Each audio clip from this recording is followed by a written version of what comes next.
And well, hello, everybody.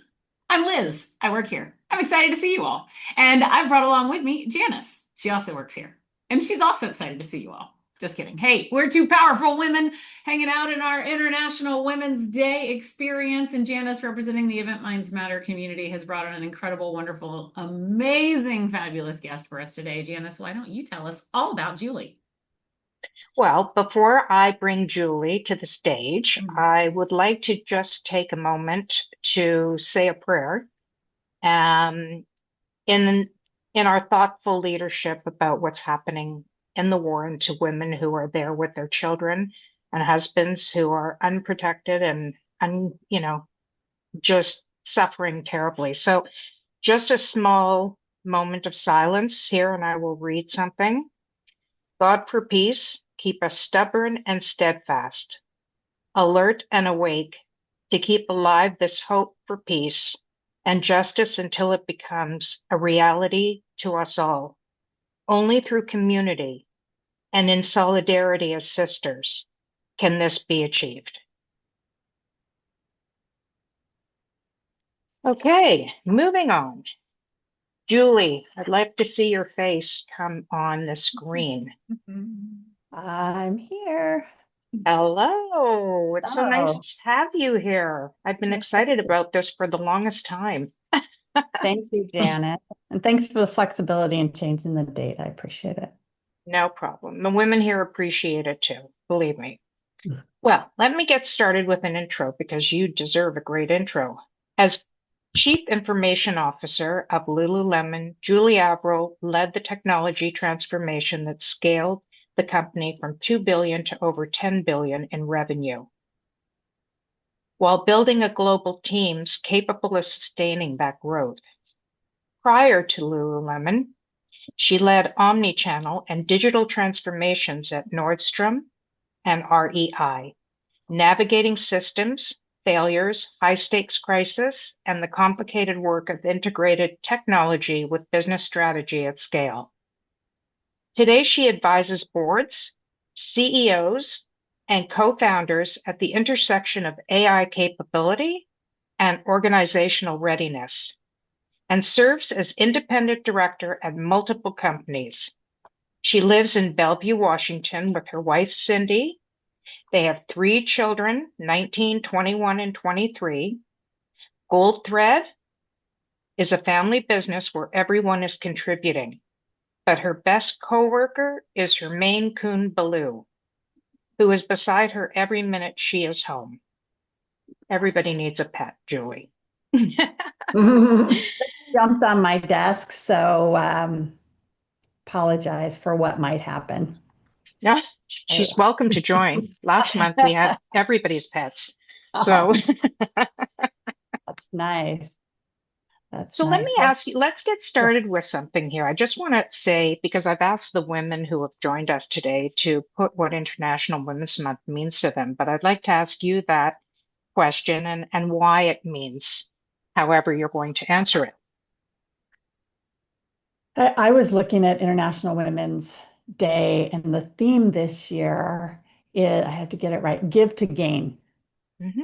And I think that's a beautiful theme. And if you don't mind, I'd like to tell a story of what that means to me.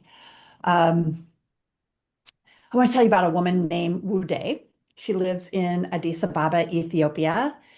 I live in Seattle, and we have known each other, but we don't share a single word in common because she speaks Amharic and I speak English, and we have to speak through interpreters. She is the aunt of my son, Ermias, whom Cindy and I adopted from Ethiopia. She is the person who loved him before we even knew he existed, and she's the person that made sure he was okay when the world around him was not.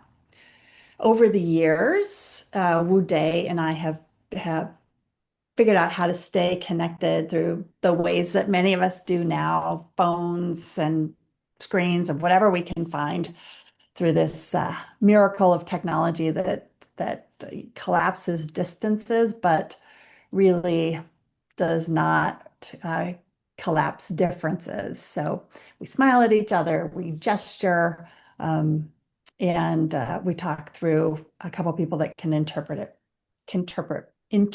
for us. But there was a day when everything changed. And Janice, I thought of this because of your comment about war in the world today. There was a time a number of years ago when Ethiopia was at war, and Wude's neighbor, they live in a very small community, and one of her neighbors was abducted by the government. And they were at severe risk. Her daughter, Brooke Towett, studied in the Tigray region, which is where the rebels had come from. So her daughter needed to go into hiding. So Wude showed up on a video screen with me with Brooke Towett on one arm and Natan, who's my son Ermias's little brother, them are in her other arm. And with whatever language she could find, she had tears streaming down her face, and she said, "Please take my children. You are their mother just like me. Take my children. You are an angel." And I sat with those words for a long time. I trust you. I trust you like an angel. And that's not a small thing to say. But Wude and I share a connection that is so beautiful. She just a couple weeks ago, we took Ermias back to meet his birth family for the first time. And Wude was there, and she welcomed him with such open arms, so unconditionally, that all he could feel was the immense love. She brought aunts and uncles and neighbors, all who spoke only Amharic, and Ermias only speaks English. But he felt so loved.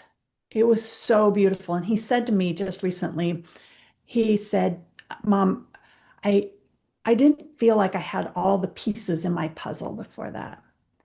And now I have all the pieces." And then he said another thing to me, just as he was driving me to the airport the other day. He said, most people only have one family that loves them, and I have two. So he felt so enveloped in love. And so Wude and I share this motherhood where we are mothering both our families together. I brought all of our children to Ethiopia, and I watched her just love Kenzie and Mason and Ermias unconditionally. And when I think about the theme of International Women's Day right now, I think about connection and helping each other as you can, and that level of trust, right? When Wude said to me that you are like my angel, and she offered up her kids, that's a level of trust. It's hard to imagine, but it's so beautiful. And so I think of just that the strength that women have when we look across the world. It's International Women's Days, and we look at the globe, we look at the impact that we have on each other, and we also look at the connection that we have. That was a very long answer, Janice, but that's really what's on my heart today when I think about International Women's Day.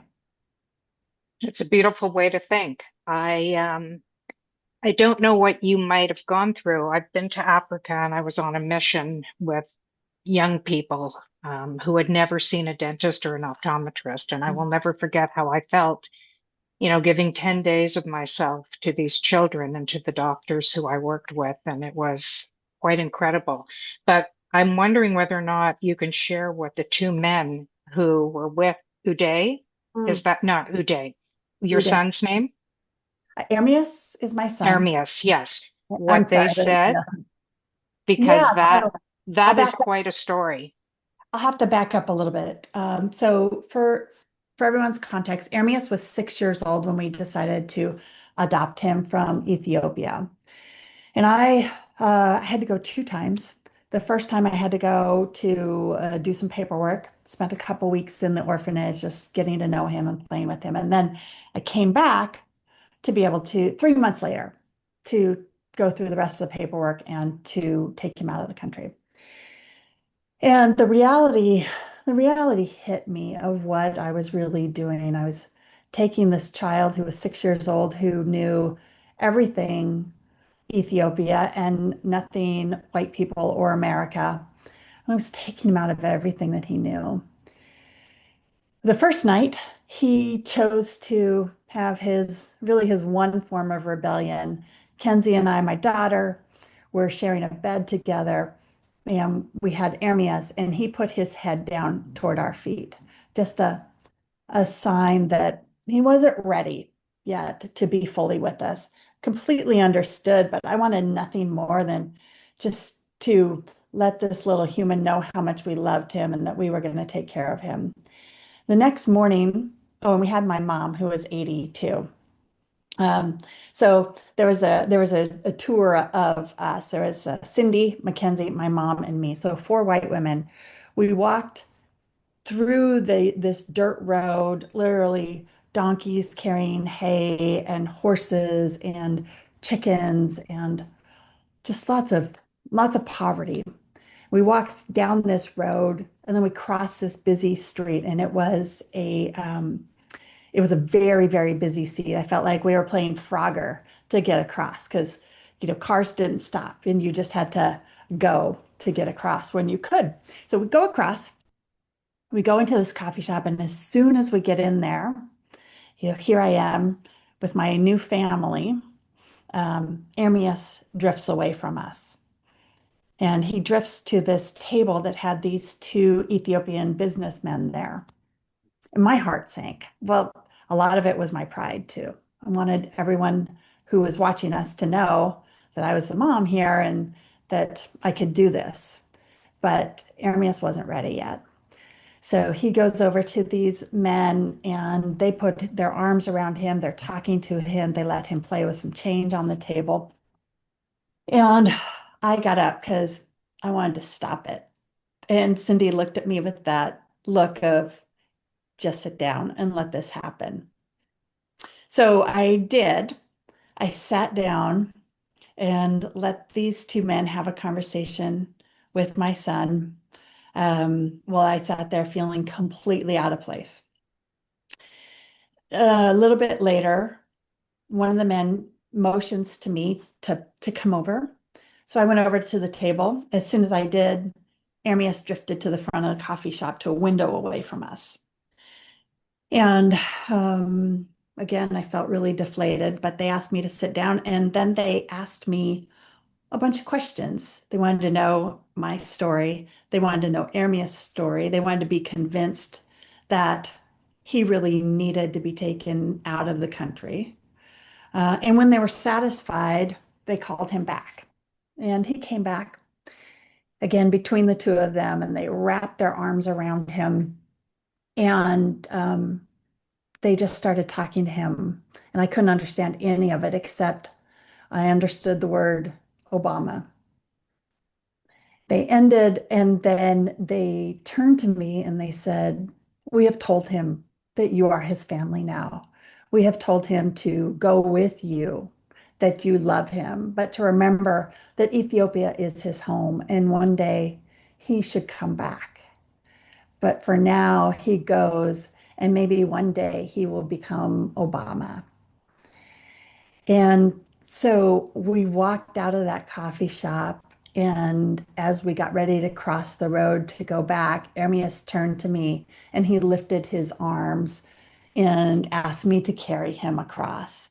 And that was the first of many times where he has just shown us unconditional love. He never questioned after that. And so I think about this. To me, this story is a gift from strangers who took time out of their days to just be present with the child and give him exactly what he needed. Wow, that's a beautiful story and something that really digs deep into the heart. And, it's It's special, very, very special. I can only imagine coming back to America and helping and supporting this little child, with all the things that he would need, to grow up. You're a very empathetic woman, and so that also helps. He was a gift. He is a gift. He's been the easiest kid. I've got three. Two are my DNA, which are very feisty. And this guy who just is love and warmth. He's got this huge dimple on one side that um, just captures everybody who looks at him. So he is certainly a blessing to me. Um, and I just think, that story to me though, was a moment of change where I realized that controlling everything is not is not the best way. Right? There's these moments where you can let yourself be open to, I don't know, whatever you want to call it, the gifts of the universe, other people that you don't even know, giving you what you maybe even don't know what you need. Let me ask you another question, Julie. You've had an outstanding career with REI, Nordstrom, and Lululemon. If you were advising a younger generation today, considering who might be considering leadership, what is the one thing you would share with them? I spent many years Um, I spent many years hiding who I really was. Partly because I'm a woman in technology, in a male-dominated world, partly because I'm a gay woman, but I always felt like I had to play a part, right? To show that I was the professional that blended in. And it wasn't until I realized that that was a false narrative. That was not who I needed to be. Who I needed to be was Julie Averill. And I am uniquely qualified to do that. And I'm also not very good at playing someone that I'm not. And so for me, when I really allowed myself to let others in and to really let myself be changed by others, I became a much better leader. I was able to develop empathy, to read people better, and it really took taking my masks off to be able to do that. So, what I tell other people is like generically, right? Be yourself, be authentic. But it's more than that. It's deeper. It's let yourself really be who you are and let yourself be changed by others, to lead in a way where you grow as a leader. You don't have to come in knowing all the answers. There's no way you can. But leadership is about leading people, and it's the connection that we have with others that makes you a really great leader. What a beautiful answer, and so helpful to so many here because there are a lot of women who are members here that are actually seeking, work right now who have been laid off and also who've had, difficult experiences in the workplace. Mm. But next to your son, what would you say from a business point of view was the biggest impact of your life at this point of your life? Um, well, building off of what you just said about this community, I think I'll share that I was 6 months pregnant with Mackenzie, my first daughter. I was all tangled up in my title and my career. I really loved what I did. I had a lot of pride in it. And at 6 months pregnant, I was laid off. And I had been the breadwinner, and all of a sudden, I was going to be a stay-at-home mom.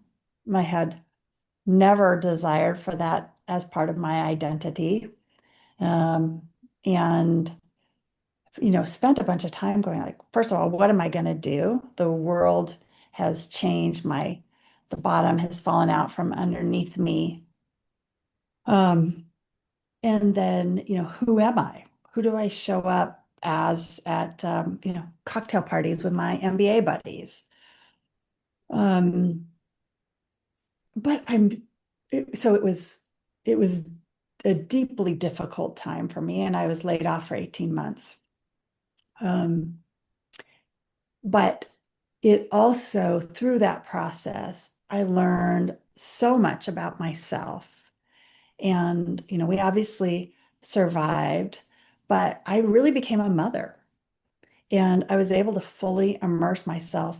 And I think if I had just been, continuing on my career trajectory, I probably wouldn't have been the, the mother that I am. Not that I'm a perfect mother, but I think I would have missed a lot of that because I was working so much at the time.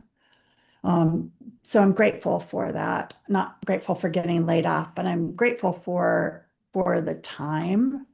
And it took me a while, to get over the anger of getting laid off. But as I look back on it and I retell myself that story, I see where I could have made different choices.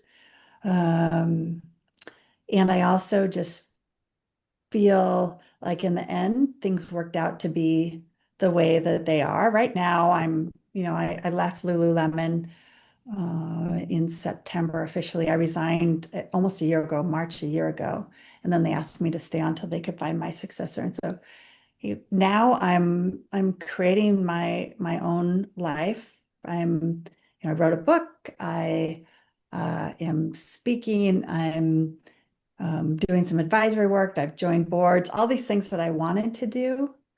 And I think had I not gone through that experience of not having a job for 18 months and just been a serial, corporate employee, I don't know if I could have taken this leap. Wow. Well, that's an interesting experience for others to learn from, because sometimes we're impacted by things that are so unexpected, and how we react to them is what matters most. Some So true. people are not as strong as others, but there certainly is a desire, I know, amongst many women who are part of this community to be solopreneurs. Mhm. I think that some of where that comes from is not only the drive, as a woman to be independent, but Mhm. also from the toxic environments that exist, Yeah. in the workplace, which has become, you know, an infection of sorts, I call it, because it's not so easy to get out of those situations, especially when that, puts food on your table. But it's also a risk, for those solopreneurs who decide to take themselves out of the corporate world and go into their own business. And, I don't know, I've always said it takes a good 5 years. But what would you say was the greatest experience that you had in your work career? Can I just comment on what you're saying first? Sure, Because absolutely. that resonates with me, and I talk to a lot of women um, who just had enough. Right? This is not a positive environment that I'm in. I've got to create something different. Yet it is a huge risk, right? It's your livelihood. So I 100% agree that this is particularly difficult for women, anyone who's not in the position of power, because you you can control only so much of that environment. Um, And, I was very fortunate to get to a place where I was on the senior leadership team, reported directly to the CEO and had my own team. So I controlled my own destiny, um, and yet was responsible for that for a lot of other people. And with a team of 3,000 people, you can't make sure everyone is leading the way that you want them to. And I know that there were women that were impacted. Um, and so it's just like it's so complicated. It's so complicated, and it's great if you have the skills to fill a market need and you can go out on your own. And for some people that's an option, and for some people it's not. Um, so, and I think the world is really weird right now. I'm hoping, that we get to a place where um, where we can count on decency of humans. That's why I think these things like what you're doing with Event Minds Matter, celebrating International Women's Days are really important because that's where we form a community and can lift each other up. Absolutely. So what was the question? The thing that What's the greatest experience that you've had in your business career? greatest experience I've had, probably when I opened our India, no, maybe when I left our India Tech Hub. So let me give a little bit of background.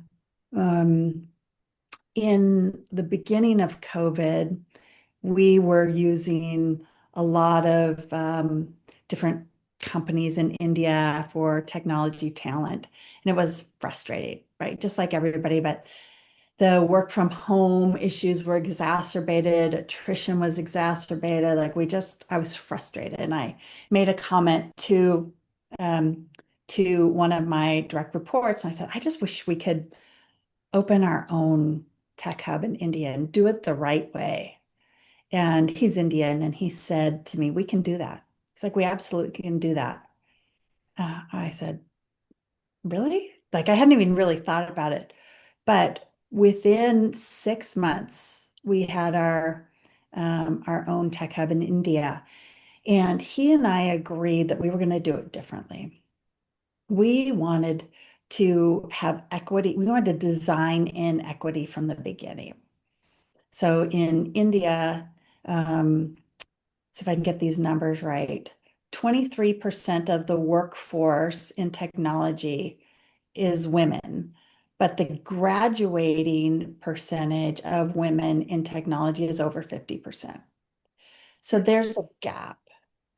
And there's so much attrition for women. All the reasons we have in the US and Canada, plus a lot of the family pressures, the institutional family pressures that come to a woman. I don't know if we have anyone on here who's Indian or could probably speak to this better than I can, but pressures from the parents-in-law to be home at a certain time and to play a certain role in the family. So all these things, we set out from the beginning to design it differently. And I was so proud that we got to 46% women in our tech hub. And it really was a special place.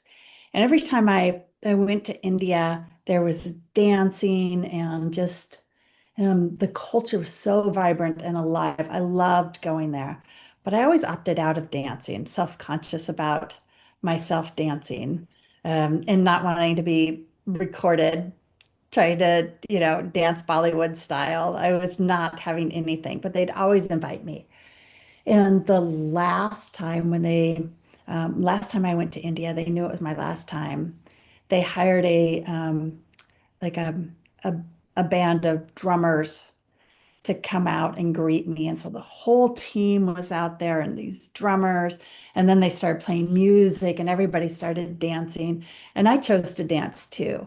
And I felt so free. And I didn't like it was just a point. I didn't care what anybody thought about what I was dancing or how I looked. I just loved being with the team and being in a circle. And it just I felt so uninhibited and so supported and so loved that it was really a special moment for me. Wow, that's fantastic. And I'm sure a lot of people can relate to that too, especially those who have worked for a company, and I'm assuming this was Lululemon, This was Lululemon, yeah. right? Okay. Um, Tell me something. If you had one piece of advice to give Gen Z, what would it be today? Put the phones down. No, I'm just kidding.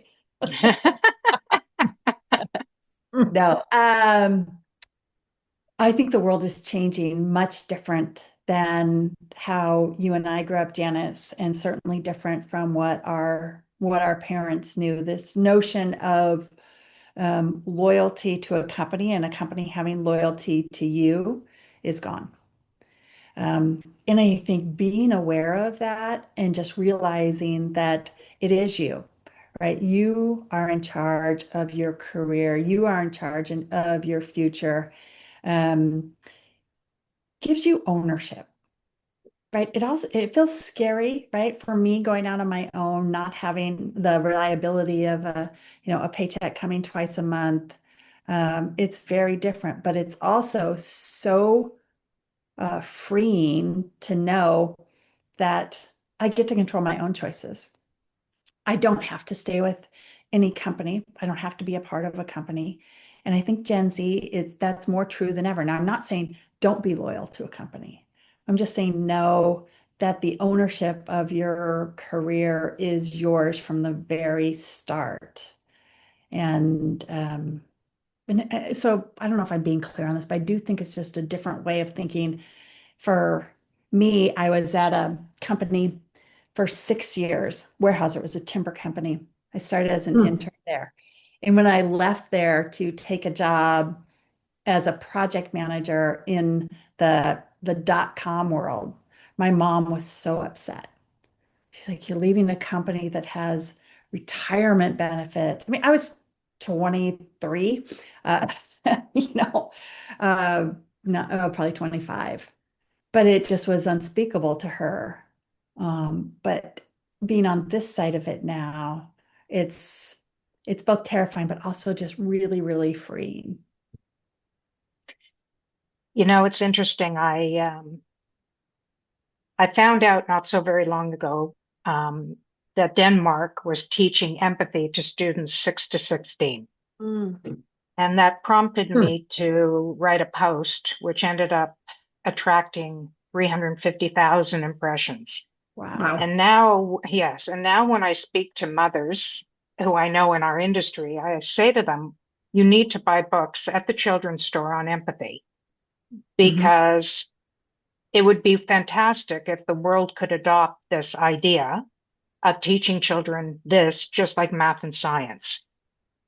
How do you feel about that in terms of, because again, emotional intelligence?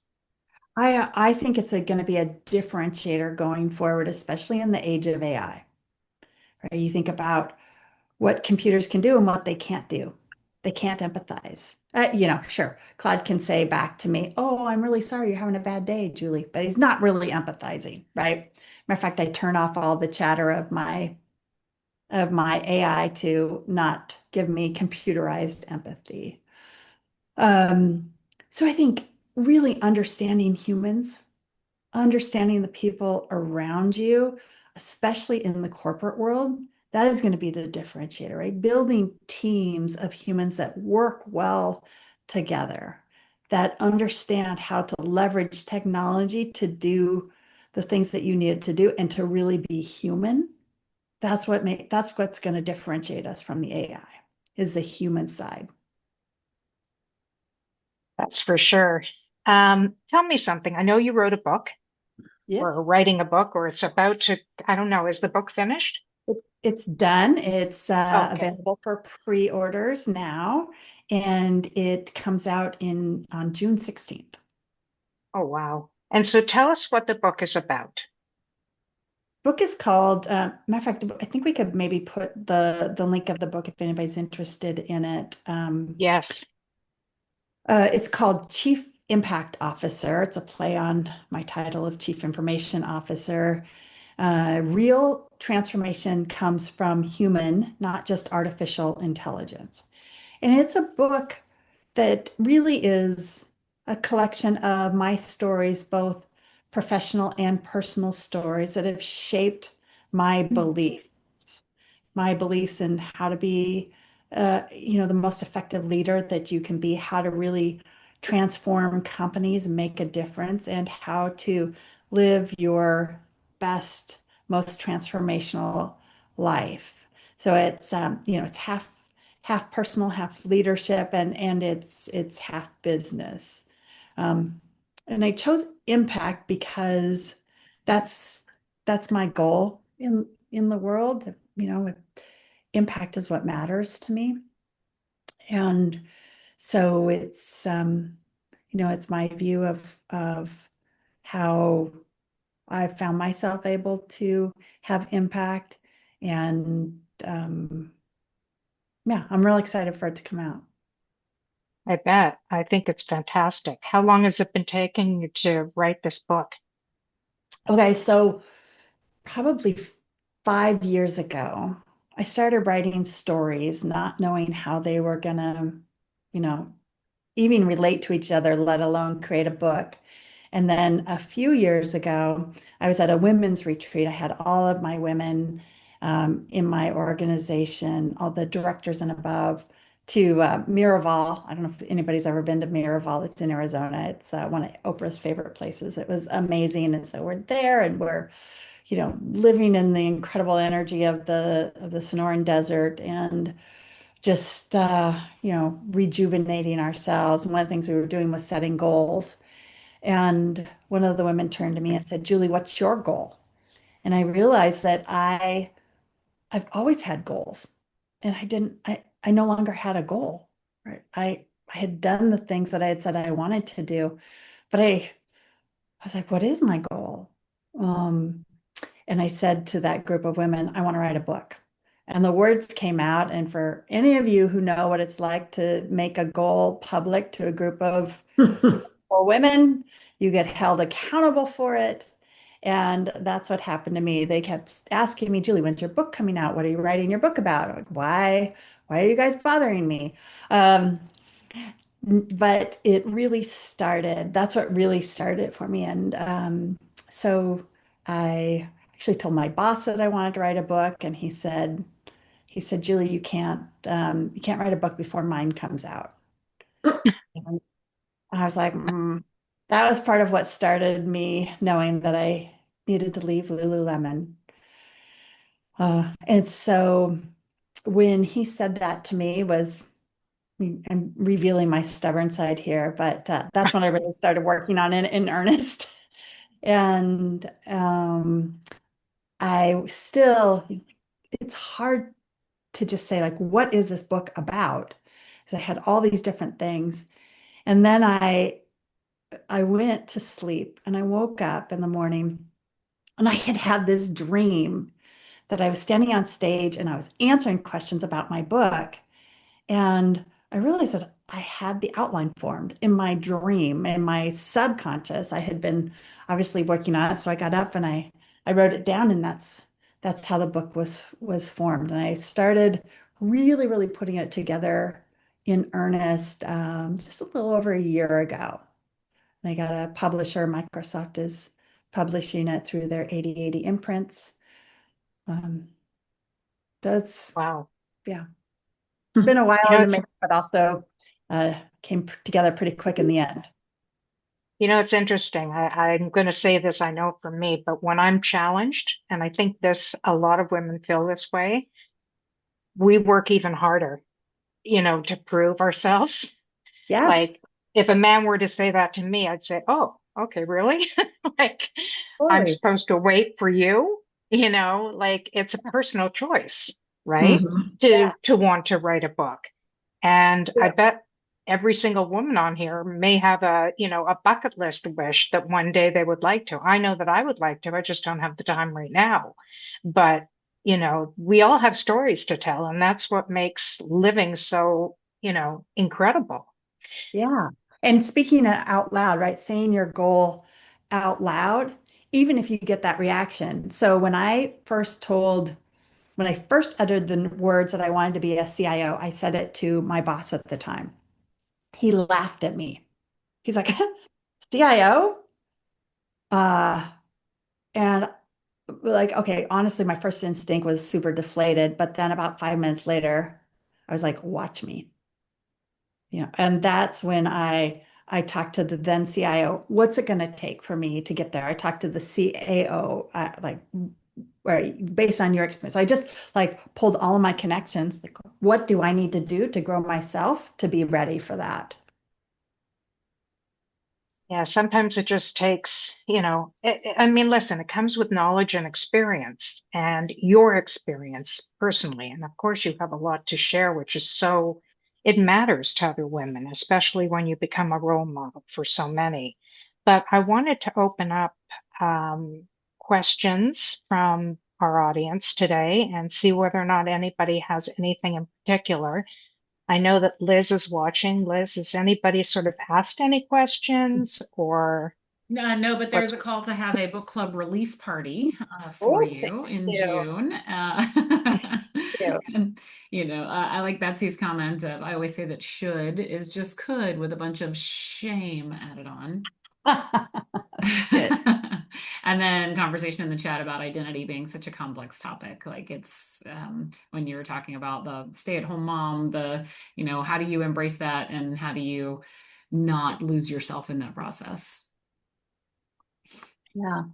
I'd love to meet the community if I don't know a ton about you all, but um I can see a few faces, but if you all Yeah, have well, any I can questions, take this off yeah. of Spotlight and we can just go into gallery view and say hi. So you know who we are. We like to say that we are a social club for people in events who do cool shit and like to talk about it. And hidden behind the social club aspect is really networking, professional development, real actual humans. We have got corporate and brand side event professionals and association folks, solopreneurs and freelancers and suppliers, everyone from DJs to big agencies to DMCs and hoteliers. And we are everyone who supports bringing people together in real life and virtually. And that's who we are. We care about people deeply. And that's why Janice runs Event Minds Matter, because this is all about the health and well-being, mental health and well-being of us as we live in this crazy world we live in. That's amazing. It's really nice to meet all of you. And I have a lot of respect for people who can pull together an event. There's a lot that happens in that world. Just knowing it, like having been on stage, you see all the magic happening. Like, how does that all happen? It is for sure. quite magical. Yeah.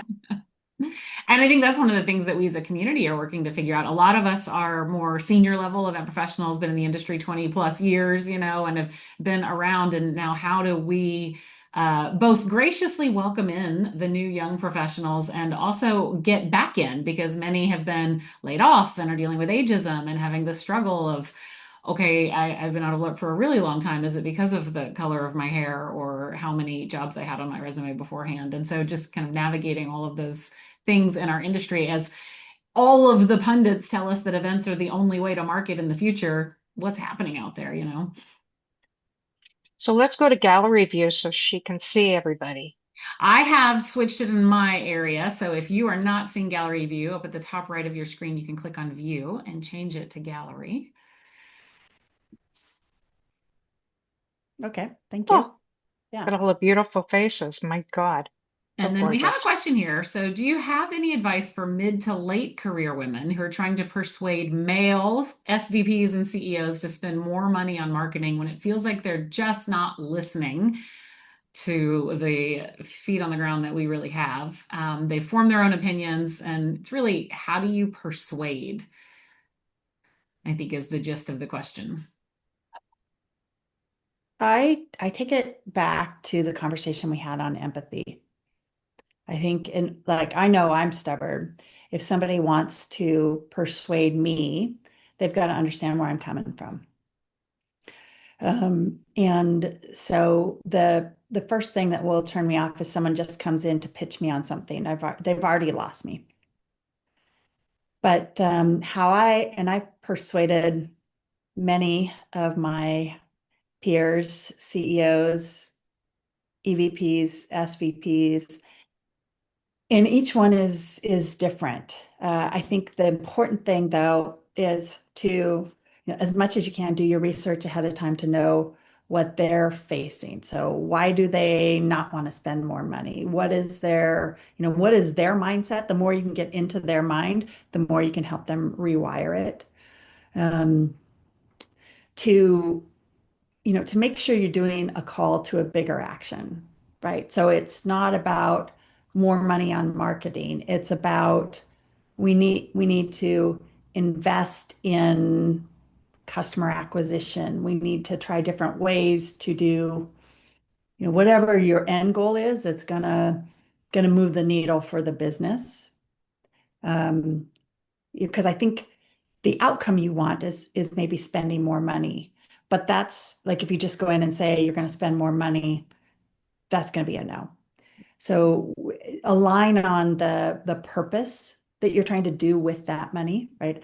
I know in your job you have you have the responsibility of being able to XYZ, right? Reach a broader audience, develop deeper relationships with your customers. I have a way that I think that can help that, and that'll require more money. Um, yeah, does that help? Yeah, and I think you're right. It's a very outcomes-based conversation that needs to happen. Yeah. And for those of you that are insiders, we do have the event portfolio building toolkit on Inside Circle too to help you kind of map out instead of just thinking individual events and how we need more money for each one. It's how do you map and align your events to the funnel so that you can prove where you're trying to invest and how you're going to get pipeline and revenue out of it. That's a much better way to say it. I really like the part, when we're talking about authenticity and things that you've been told. And when you want to be CIO, someone laughed. I once got a performance review that said I smile too much and it makes me look incompetent. And so how do you navigate this feedback that you get from people and dig in your heels and go for it? Yeah, I think there's an art that I have worked on for a long time. There's an art of being confrontational in a way that startles but doesn't offend. Mhm. Um, for example, if somebody said that to me, I might say, wow, that's an interesting perspective. I haven't heard that before. Where did you come up with that? Mhm. And, just like get them to talk about it. And then, would you say that to a man? I'm just curious. Like I'm not, I just am really curious because I want to take this feedback from me and improve where I can. And I want to make sure that that's balanced feedback. Um, and sometimes for me, they come out a little more pointed.